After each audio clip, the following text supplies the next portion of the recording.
Et vous n'avez point reçu un esprit de servitude pour être encore dans la crainte, mais vous avez reçu un esprit d'adoption par lequel nous crions Abba, Père. Romains 8,15. Dans la Grèce antique, il était de coutume chez les gens riches, lorsqu'un jeune homme atteignait ses 22 ans environ, que le père rassembla tous ses amis, ses parents et ses voisins et dise: Mes amis, maintenant mon fils a atteint l'âge de maturité. Je peux compter sur lui. À partir de maintenant, je lui donne le pouvoir de signer tous les documents d'affaires en mon nom. Et il plaçait une très grosse clé dans les mains de son fils en disant: Maintenant mon fils, je te donne aujourd'hui pleine autorité pour signer tous les papiers d'affaires en mon nom. Il y a ici la même pensée. Dieu nous donne l'esprit de maturité. Beaucoup d'entre nous demeurent spirituellement des bébés, et pendant des années, nous n'avons aucune capacité pour porter une responsabilité spirituelle. Nous assistons aux réunions, nous nous asseyons un moment, et nous revenons ensuite à la maison. Nous sommes réjouis par les chœurs que nous chantons, mais pendant les messages, nous sommes à moitié endormis. Nous n'avons pas d'intérêt pour l'œuvre de Dieu et aucun désir d'assumer une responsabilité active dans la maison de Dieu. C'est notre vie de chrétien. Mais en tant que croyants, nous sommes appelés par Dieu à des responsabilités. Le Seigneur a donné à chaque croyant une œuvre ou un travail à faire, et il doit le faire.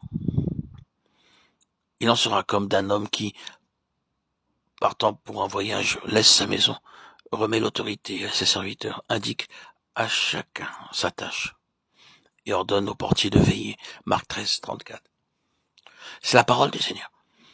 Il dit qu'il est lui-même parti pour un long voyage, et qu'il donne autorité à ses serviteurs. Ce qui signifie que les apôtres, les prophètes, les évangélistes, les pasteurs et les docteurs ont le pouvoir d'apporter la parole de Dieu avec autorité. Puis il dit à chacun sa tâche. Le Seigneur Jésus-Christ a donné à chaque croyant un travail à faire.